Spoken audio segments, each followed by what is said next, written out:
আসসালামু আলাইকুম। ষষ্ঠ শ্রেণীর সুপ্রিয় শিক্ষার্থীবৃন্দ, আমরা গত ভিডিওতে তোমাদের গণিত বইয়ের অনুশীলনী ১.২ থেকে ৩ নং যে প্রশ্নটি রয়েছে আমরা সেই প্রশ্নগুলো সমাধান দেখেছি। আজকের ভিডিওতে আমরা ৪ নং যে প্রশ্নটি রয়েছে এই প্রশ্নটির সমাধান দেখব। আমাদের এই প্রশ্নটিতে বলা হয়েছে নিচের খালি ঘর চিহ্নিত স্থানে কোন কোন অঙ্ক বসালে সংখ্যাটি ৯ দ্বারা বিভাজ্য হবে। অর্থাৎ এখানে আমাদের বলা হয়েছে আমাদের এখানে যে সংখ্যাগুলো রয়েছে আমাদের প্রত্যেকটি সংখ্যাতে একটি করে খালি ঘর দেওয়া রয়েছে। আর আমাদেরকে বলা হয়েছে এই খালি ঘরে এমন একটি অঙ্ক বসাতে হবে যে অঙ্কটি বসালে আমাদের এই সম্পূর্ণ সংখ্যাটি ৯ দ্বারা বিভাজ্য হবে।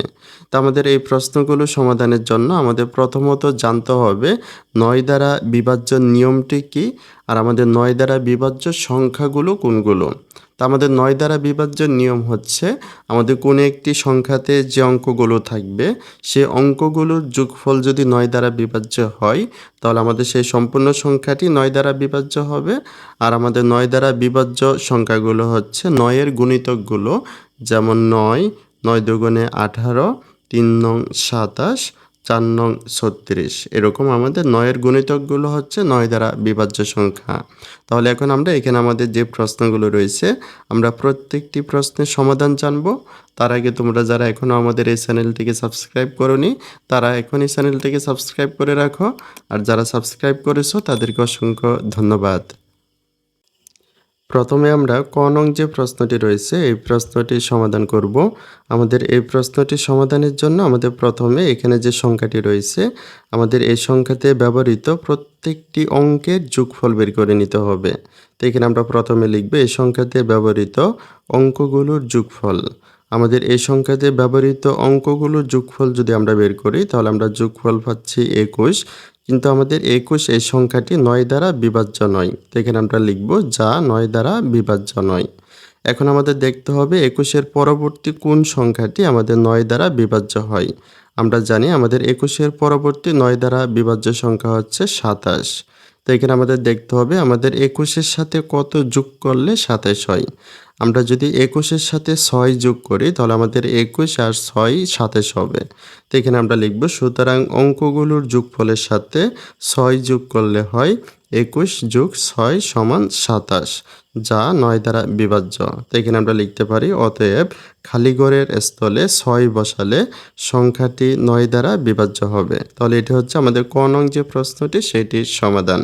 এখন আমরা একইভাবে আমাদের খ নং যে প্রশ্নটি রয়েছে আমরা এই প্রশ্নটি সমাধান করব।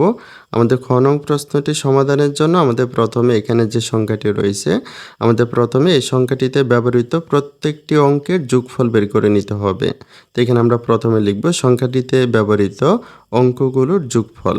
আমাদের এই সংখ্যাটিতে ব্যবহৃত অঙ্কগুলো যদি আমরা যোগ করি তাহলে এখানে আমরা যোগফল পাচ্ছি ২২, যা ৯ দ্বারা বিভাজ্য নয়।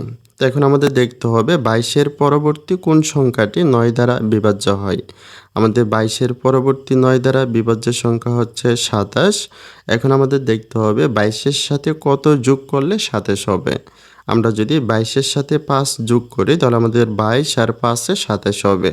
তো এখানে আমরা লিখব সুতরাং অঙ্কগুলোর যোগফলের সাথে ৫ যোগ করলে হয় ২২ যোগ ৫ সমান ২৭, যা ৯ দ্বারা বিভাজ্য। তো এখানে আমরা লিখতে পারি অতএব খালি ঘরের স্থলে ৫ বসালে সংখ্যাটি ৯ দ্বারা বিভাজ্য হবে।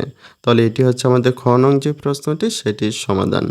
এখন আমরা একইভাবে আমাদের গ নং যে প্রশ্নটি রয়েছে এই প্রশ্নটির সমাধান করব।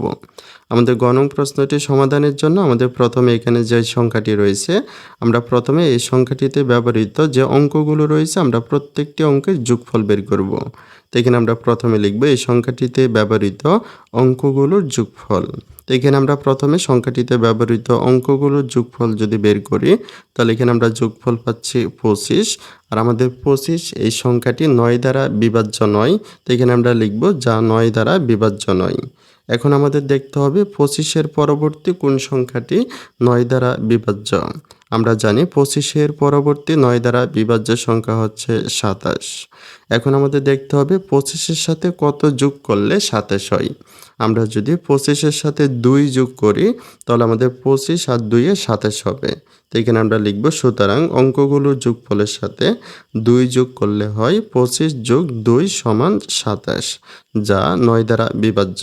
তো এখানে আমরা লিখতে পারি অতএব খালি ঘরের স্থলে 2 বসালে সংখ্যাটি 9 দ্বারা বিভাজ্য হবে। তাহলে এটি হচ্ছে আমাদের গ নং যে প্রশ্নটি সেটির সমাধান। এখন আমরা একইভাবে আমাদের ঘ নং যে প্রশ্নটি রয়েছে এই প্রশ্নটির সমাধান করব। আমাদের এই প্রশ্নটি সমাধানের জন্য আমরা প্রথমে এখানে যে সংখ্যাটি রয়েছে আমরা প্রথমে এই সংখ্যাটিতে ব্যবহৃত যে অঙ্কগুলো রয়েছে আমরা প্রথমে এই অঙ্কগুলোর যোগফল বের করব। তো এখানে আমরা প্রথমে লিখব এই সংখ্যাটিতে ব্যবহৃত অঙ্কগুলোর যোগফল। আমাদের এই সংখ্যাটিতে ব্যবহৃত অঙ্কগুলোর যোগফল হচ্ছে 18, আর আমাদের 18 এই সংখ্যাটি কিন্তু 9 দ্বারা বিভাজ্য হয়। তো এখানে আমরা লিখব যা 9 দ্বারা বিভাজ্য। যেহেতু আমাদের 18 এই সংখ্যাটি 9 দ্বারা বিভাজ্য হয় তো এখানে আমাদের খালি ঘরে কোনো অঙ্ক বসানোর প্রয়োজন নেই। তো এখানে আমরা খালি ঘরে শুধু শূন্য বসাবো। তো এখানে আমরা লিখব অতএব খালি ঘরের স্থলে শূন্য বসালে সংখ্যাটি 9 দ্বারা বিভাজ্য হবে। এখন আমরা এখানে কিন্তু খালি ঘরে শূন্য ব্যতীত আরও একটি অঙ্ক বসিয়েও কিন্তু আমরা 9 দ্বারা বিভাজ্য সংখ্যা বের করতে পারি। কারণ আমাদের এখন 18-র পরবর্তী 9 দ্বারা বিভাজ্য সংখ্যাটি যদি আমরা জানি 18-র পরবর্তী 9 দ্বারা বিভাজ্য সংখ্যা হচ্ছে 27। এখন আমাদের দেখতে হবে এই 18-র সাথে কত যোগ করলে 27 হয়। আমরা যদি 18-র সাথে 9 যোগ করি তাহলে 18 আর 9 এ 27 হবে। তো এখানে আমরা আবার লিখতে পারি আবার অঙ্কগুলোর যোগফলের সাথে 9 যোগ করলে হয় 18 যোগ 9 সমান 27, যা 9 দ্বারা বিভাজ্য। অর্থাৎ এখানে আমরা খালি ঘরে শূন্য বসালেও 9 দ্বারা বিভাজ্য হবে এবং খালি ঘরে যদি আমরা 9 বসাই তাহলেও 9 দ্বারা বিভাজ্য হবে। তো এখানে আমরা লিখতে পারি অতএব খালি ঘরের স্থলে 0 অথবা 9 যে কোনো একটি অঙ্ক বসালে সংখ্যাটি 9 দ্বারা বিভাজ্য হবে। তাহলে এটি হচ্ছে আমাদের ঘ নং যে প্রশ্নটি সেটির সমাধান। তাহলে সুপ্রিয় শিক্ষার্থীবৃন্দ, তোমাদের ভিডিওটি এই পর্যন্তই। ভিডিওটি ভালো লাগলে অবশ্যই লাইক, কমেন্ট, শেয়ার করে পাশে থাকবে। সকলকে অসংখ্য ধন্যবাদ।